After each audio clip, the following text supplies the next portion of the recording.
Good morning. Let's go put some anhydrous on. Making the trip to Berkey here this morning. We've got our 8R all hooked up to the applicator and we're ready to go. Phil's got some tanks down there waiting for us. So we should have a big day. It'll be a hot one today.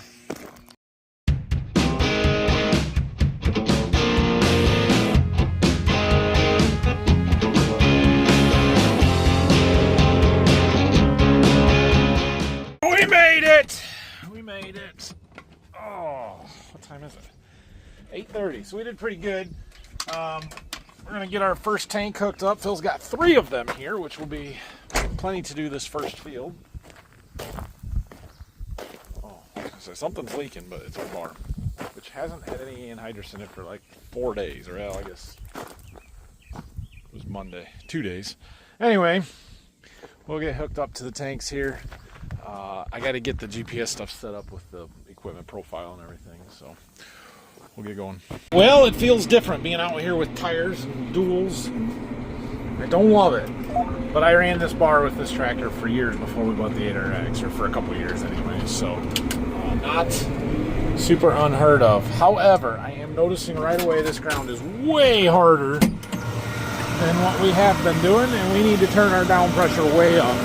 You can see we're not nice loose dirt here like it was freshly tilled. I mean, it's not bad, but certainly is harder, and so we're gonna crank our downforce up here a little bit.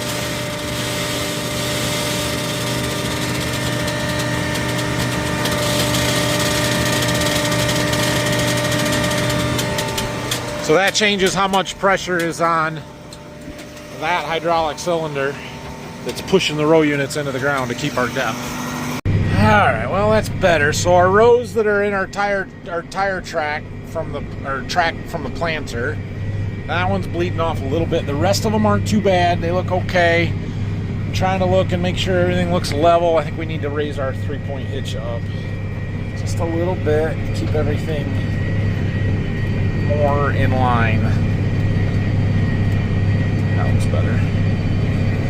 So just making sure we got it adjusted right, trying to get our rates right. This ground is definitely harder.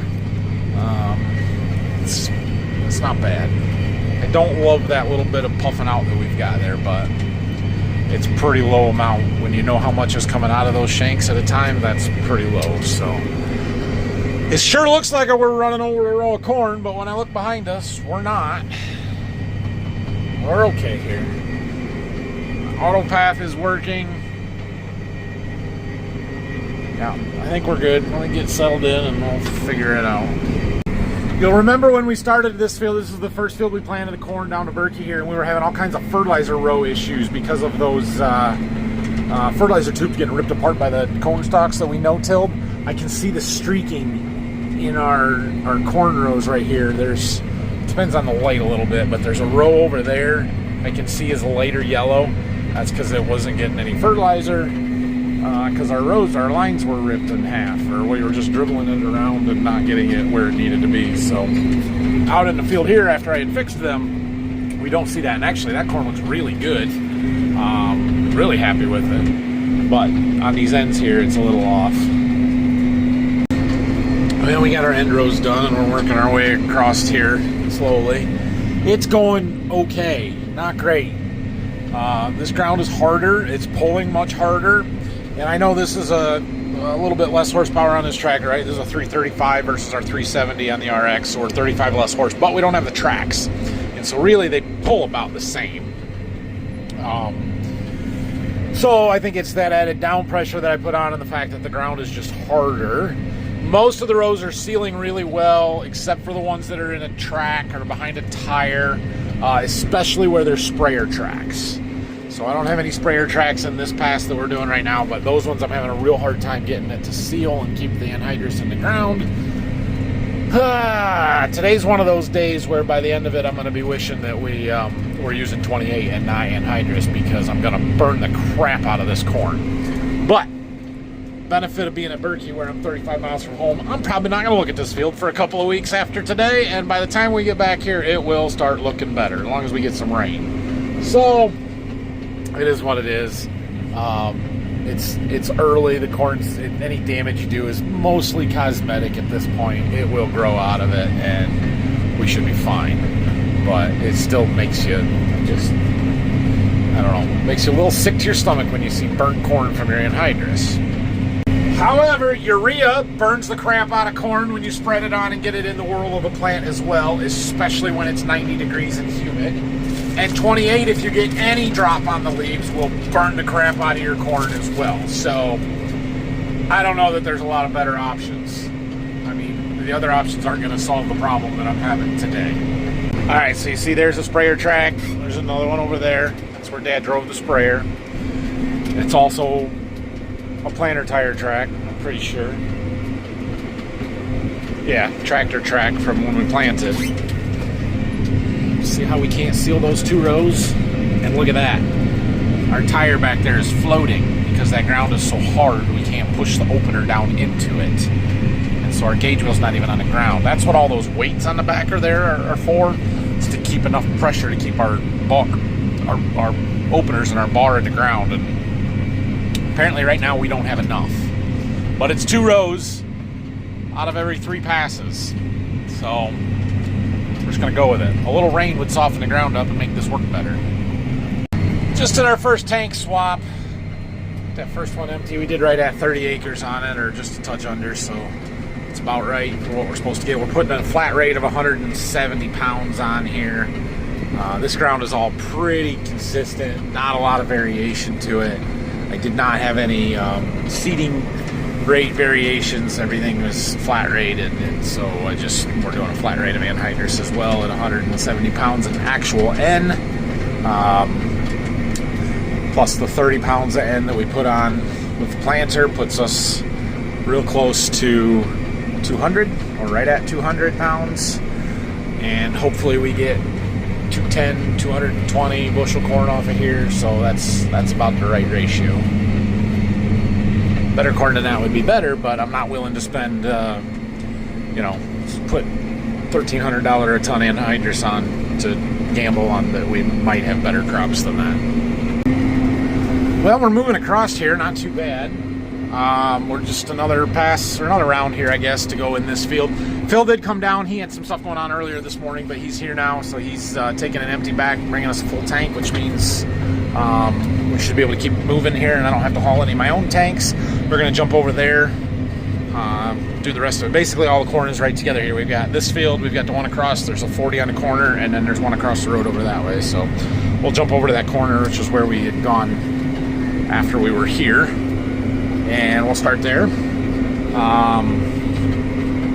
What else? I guess that's probably it. It's good. Oh yeah, right there's our next tank.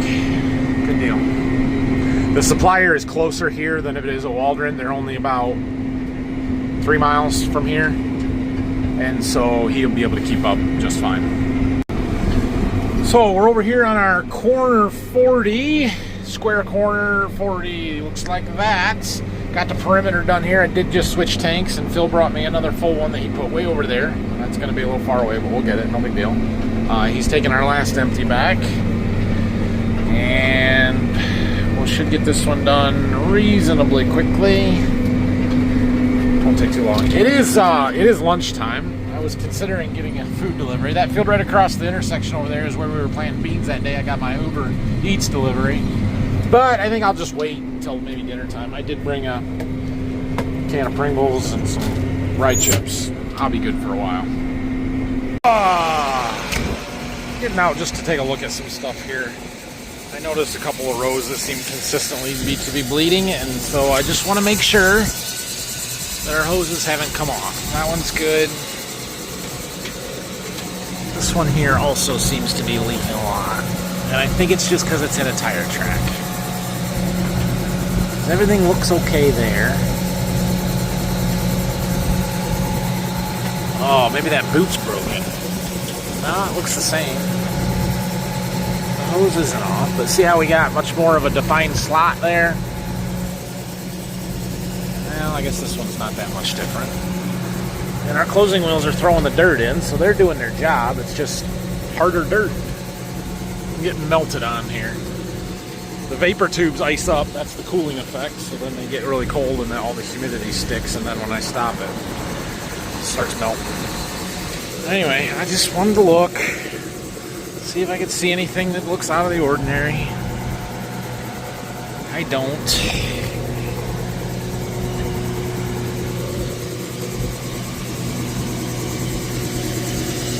No, that'll look okay. The outside rows get a double or a rate and a half, so that's why there's a little more leakage there too, because there's more anhydrous that has to get sealed in. This is definitely the biggest corn that we've been inside dressing, but that's what 4 or 5 days of growth will do for it. Probably about ready to be sprayed. Got some big leaves here. Here's our bottom leaf, rounded tip. So 1, 2, 3, 4, 5. Yeah, this is V5 corn. It's an important growth stage in the life of a corn plant. Oh, look how that's setting. I don't like that. Maybe we need to lift our 3-point up a little bit more. Make that sit a little more level. See how the other side is. Oh gosh, look at the oil on the front of that tractor. Need to clean that up here.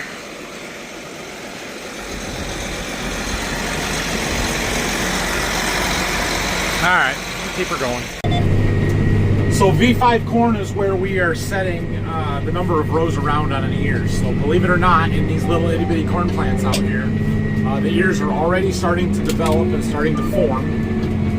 And basically the first thing that happens is we set the number of rows around on those ears. So they always form in pairs. So you always have an even number. And it could be 12, 14, 16, 18, 22. I don't know if I've ever seen a 24, but 16s and 18s are great. If we can get ears that have 16 to 18, maybe 20 rows around, we're really happy with that. Generally, if there's more rows around, the kernels are a little bit smaller than if there's less rows around. So it balances out in kernel size, but that is the critical factor that we are setting right now, and we don't want to see 12 and 14 rows around because it's pretty tough to get those smaller diameter ears to yield real well. So that's why V5 is a critical growth stage. That's why we spray V5 fungicide to help reduce stress and protect that plant during that stage, which is what we are getting ready to do as soon as we're done side dressing here. So I'm sure later this week we're going to be firing up the sprayer and starting to spray some corn. So it won't take long to spray it. We can probably do all the corn in 3 days or less if we wanted to. We'll see how it goes. So anyway, I think I'm going to jump on a live stream here. We're just going to keep going. All right. Well, we moved on. We got done with that field. We moved on here. I've got all the Anhydrous done. We're just getting started with the main part of the field. My cool and high warning light came on the tractor, so we're letting it cool down a little bit. I came out here to look. I had noticed this earlier. This oil that's gotten on our hood here and kind of made everything dirty. So I kind of wondered if we got some on the radiator, but I don't know. Let's open it up and see. Actually, that doesn't look bad at all. I mean, there's a few plugged, a little bit of dirt in there, but it's not terrible. So I don't really think that's our issue. I think it's hot out here. We're working the tractor pretty hard pulling this. I mean, it's 90 degrees out with a 100-degree heat index. Not that that matters for keeping the tractor cool, but I don't know. We could take it back to the farm and run some water through and flush stuff. I don't know if that would help a lot or not. It's down to 205 now. It was up to 237 was the highest I saw. So it's been running 220, 225 a lot of the day, and that's warm, but not. I mean, it's acceptable. I just it would be nice to run a little cooler than that if we could. Well, we're still running. We let stuff cool down there for a little bit, and I ran a couple rounds. We got the tank empty, so I just switched to tanks. The tractor's been sitting and idling for a little bit. Made it down to 190, jumps right back up to 200 here apparently. But we're slowed down instead of going. I've been having the F1 speed. Can't see that. There. No, still can't see it. There.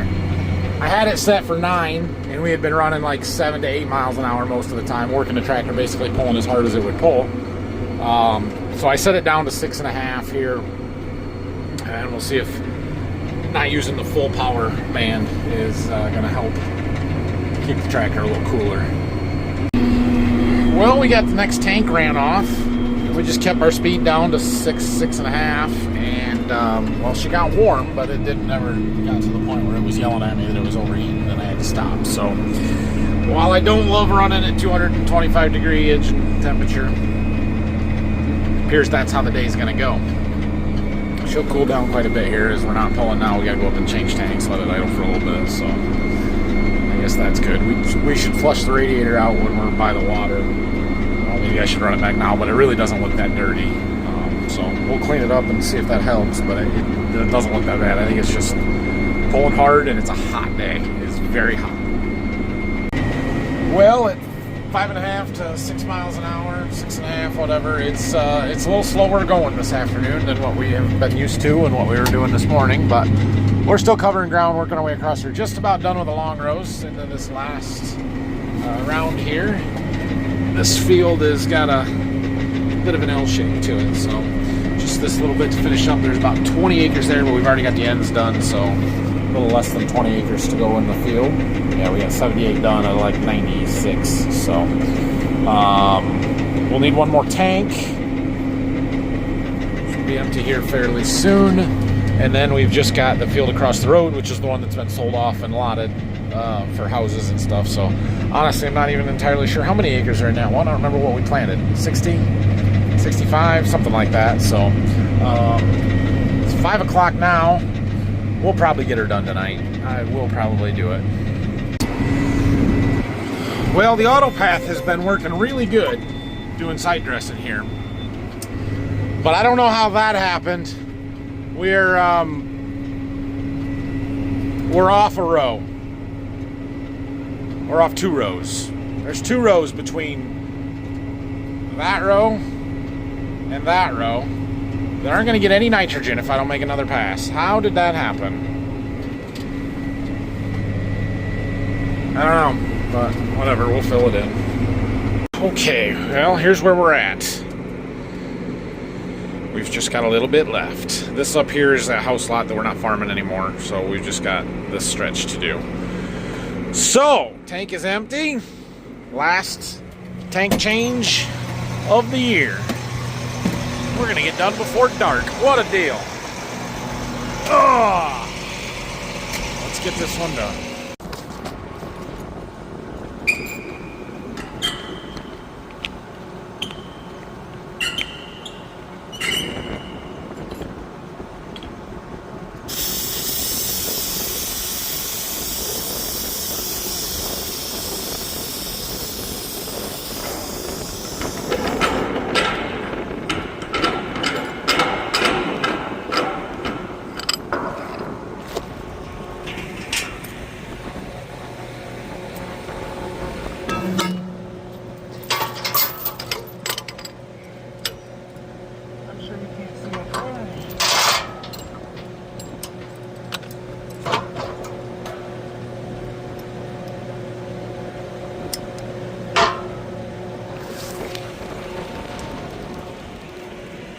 I don't know how many that is today. Gotta be. This one's either 9 or 10. That didn't record, did it? I tried to record that, hooking that up. It didn't go.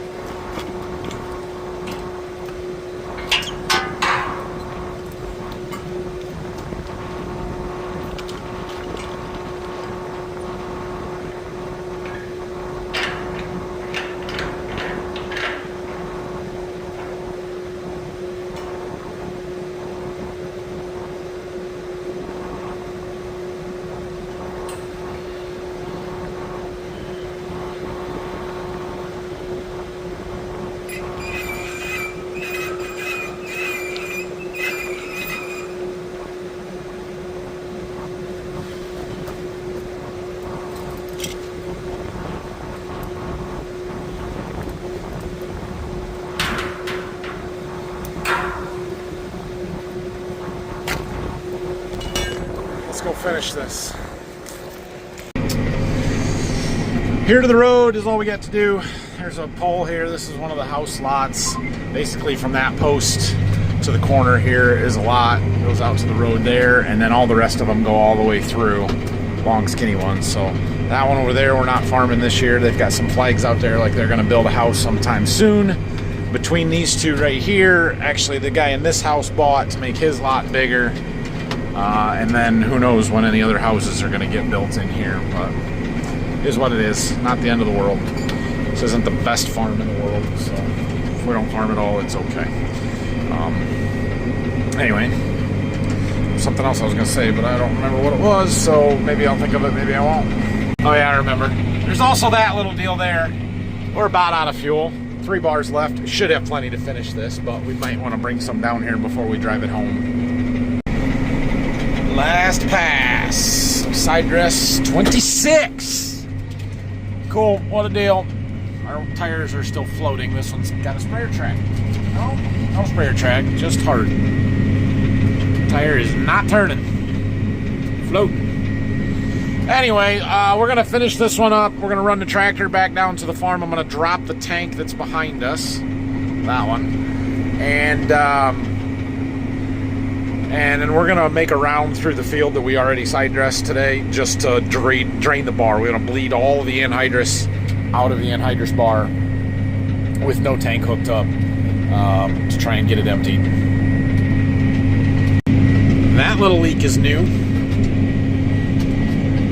That just showed up today. I saw it a couple hours ago, but just documenting it for future fixing needs so that I know what's wrong with it. What else is wrong with the bar? Probably needs new boots, beaver tails. We'll talk about the wear and look at stuff when we get done here, but our wear is much lower than normal, but we'll have the standard maintenance items over the winter. We definitely need to fix that leak. And we're going to replace our valves in there, our master on-off and our control valve, and upsize that plumbing where it goes down from 1.25 inches to inch. We're going to go back up to 1.25 inches all the way through there, I think. Everything else I believe to be okay. Obviously, we'll have to look the stuff over and make sure, but yeah. Really, the bar ran pretty good this year. We lost the closing wheel, we'll have to check some bearings, and we lost a gauge wheel, but Phil replaced most of them, so should be good. Okay, we dropped the tank. We're just running everything. No flow through the lines, but you can see our coolers are going to ice up here because all that liquid that's in them is going to evaporate out, and then it'll all start melting off once there's no more liquid evaporating. So our pressure gauges still have a little bit of pressure on them. Those will drop off to nothing once we get everything bled out. We'll just make a round here. It's not going to hurt anything. Alright, well, now our gauges have been sitting at 0 for a while here.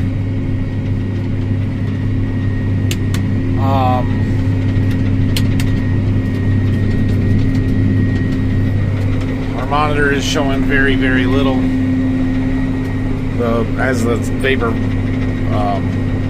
evaporates out, it spins the turbine, and sometimes it goes super fast, and then you get these spikes like what we saw when we were going down. You get high, low, high, low, high, low, and now it's just all nothing. So the bar's basically empty. We're going to open up the bleeder valves as soon as we get done here, and we'll just let it sit outside with the valves open, the bleeder valves open overnight. Now it can rain. Looks like it's raining over there. There was a line of showers coming across Indiana, but I just looked at the radar and it's pretty well evaporating at this point. So what are you gonna do? We'll see. Another chance. Oh, not tomorrow. Day before or day after tomorrow, maybe. Yeah. No flow detected. I don't think there's anything in here yet, but put the glove on just in case. So we've got a bleeder right there. Now, there's a little pressure.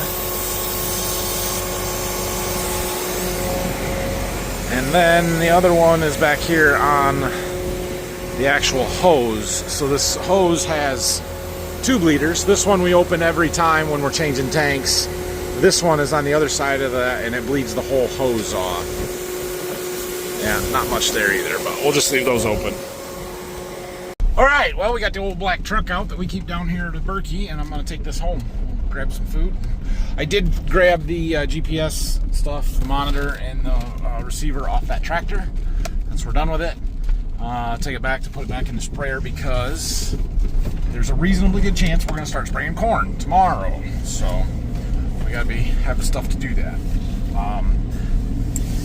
probably Phil, somebody will come down in the morning, get these anhydrous tanks taken back. I would like to bring the gas power washer down here and clean that bar up and park it in the barn down here and just leave it.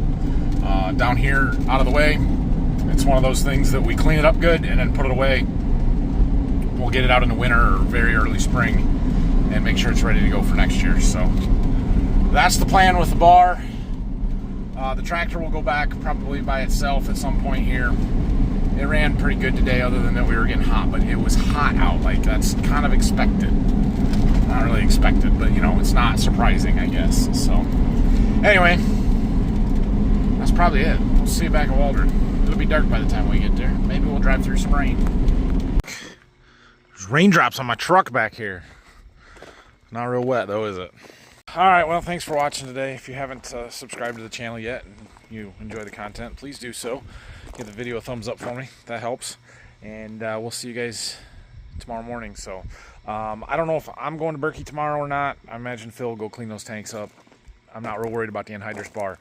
I'm more worried about we need to go scout some fields and look at some corn and see what's ready to be sprayed, and figuring out what we're going to spray. Like, I know what's going on most or all of the acres. I don't know what's going on, like some of my trial stuff, or I've got some smaller quantities of some foliars and stuff that we'll talk about tomorrow or whenever. I got to kind of put together that plan and figure out what's going where and make sure that we've got everything accounted for. So that's tomorrow's plan. Have a great night. See ya.